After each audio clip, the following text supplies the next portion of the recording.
मेरी तरफ से सभी को राम राम, सत श्री अकाल, सलाम अलैकुम। मैं जनक फौजी जंतर मंत्र पर मौजूदा हूँ और आज है 318 दिन हो गए हैं धरने के हमें। और हमारे साथ वही हवलदार विजय जी हैं और उनसे बातचीत करते हैं।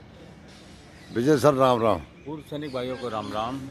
सर, आप मॉर्निंग न्यूज़ में बताइए सुबह का क्या जनता को संदेश देना चाहते हैं। मैं पूर्व सैनिकों को बताना चाहूँगा कि कल ही हमारे जत्थेबंदी के औरदारों को जो है पुलिस ने और प्रशासन ने रिहा कर दिया है। कौशल साहब ने रिहा होते ही फ़ौरन एक जो है मीटिंग की है और आगे की रणनीति के लिए, तैयारियों के लिए उन्होंने आह्वान किया है।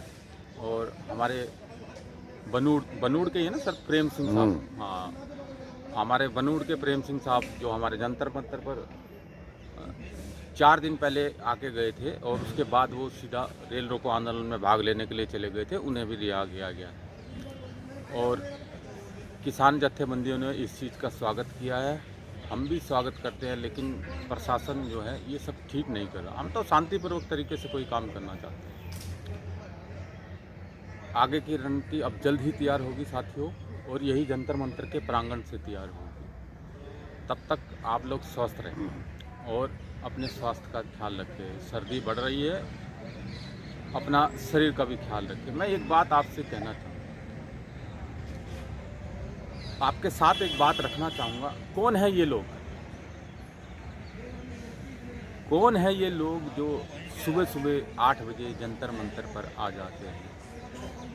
क्या इन्हीं के लिए 1 रैंक 1 पेंशन है? क्या बहुत सा पैसा मिल गया है इनको? या इस ठंडी में दरी पे बैठना इनको बड़ा आनंद आता है? क्या इनका परिवार नहीं?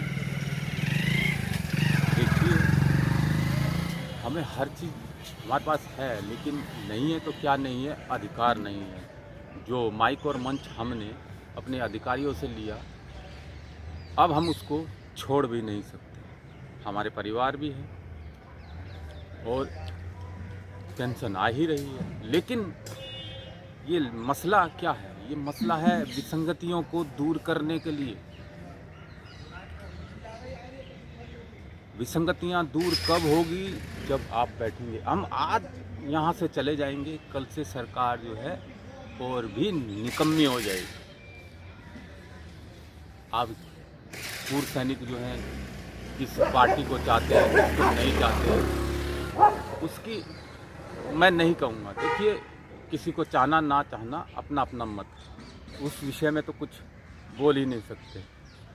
लेकिन अपने पूर्व सैनिक भाइयों का साथ देने में हिचकिचाहट की, साथ दीजिए अपने भाइयों का, क्योंकि ये विसंगतियां साथ देने से ही दूर होगी। बिना साथ दिए ये विसंगतियां दूर नहीं होगी। मैं फिर कहना चाहूँगा अपने पूर्व सैनिक भाइयों को, एकत्रित होएं और जल्द ही एक बड़े कार्यक्रम का आयोजन किया जाएगा और आपको सूचित किया जाएगा। इसी जंतर मंतर के प्रांगण में एक बड़ी मीटिंग होगी और आपको सूचित किया जाएगा। कुछ एक भाई बंधु सोचते होंगे यहाँ बहुत पैसा आ रहा है। देखिए साहब, मैं भी कहता हूँ बहुत पैसा आ रहा है, कभी आप भी तो आइए। अगर वो पैसा आ रहा है तो पूर्व सैनिकों का, अगर बहुत ज़्यादा आ रहा है तो आप भी आ जाइए ना, किसी ने रोका थोड़ी है। लेकिन आना जंतर मंतर पे ही पड़ेगा साहब। बिना जंतर मंतर पे आए हुए आपको कुछ नहीं मिलेगा। ना आपका अधिकार मिलेगा, ना आपको बराबरी मिलेगी और ना ही पैसा मिलेगा। अपने मनों से ये ख्याल निकाल दे। पूर्व सैनिक सच्चाई के लिए चलते आए हैं और सच्चाई के लिए चलते रहेंगे। कुछ एक लोग जो है वो व्यर्थ में ही जो है इधर उधर की बातें करते हैं। देखिए साहब, मैं भी उनसे भी यही कहना चाहूँगा, प्रेम पूर्वक कहना चाहूँगा, जब तक आप किसी कार्य को करेंगे नहीं ना, तब तक उसकी जानकारी नहीं मिलेगी। यूँ घर से बैठे बैठे कह देना मेरे लिए भी बहुत आसान होगा, लेकिन सुबह उठना और यहाँ आना इस कड़कड़ाते की ठंड में, ये बहुत सरल कार्य नहीं। और 2 बजे तक इन ठंडी हवाओं को झेलना, ये भी एक सरल कार्य नहीं है। फिर उन चाटुकारों से मैं कहना चाहूँगा, अगर आपके मन में संशय है और मिटानी है तो किसी व्यर्थ में दूसरे लोगों को मत भेजिए, आप खुद भी तो आइए एक दिन जंतर मंतर पे और बैठिए हमारे साथ, आपको सारी चीज़ों का ज्ञान हो जाएगा। उसके बाद आप कुछ नहीं बोलेंगे, ये भी मुझे मालूम है, उसके बाद आप कुछ नहीं बोलेंगे।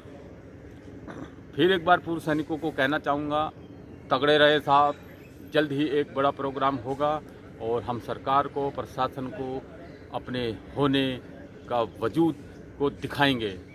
जय हिंद, नमस्कार। ये थे हमारे साथ हवलदार विजय जी और इन्होंने काफ़ी विस्तार से बताया है और बहुत अच्छी बातें बताई हैं। और मेरा भी यही मानना है कि कुछ लोग हैं, सारे नहीं हैं, हम सारी तबके को नहीं कह सकते, लेकिन कुछ लोग हैं जो कि उन्होंने क्या किया है ये मैं बोलना नहीं चाहता था, लेकिन कुछ दिनों से वो आदमी जो है वो बड़ा ही नाच रहा है।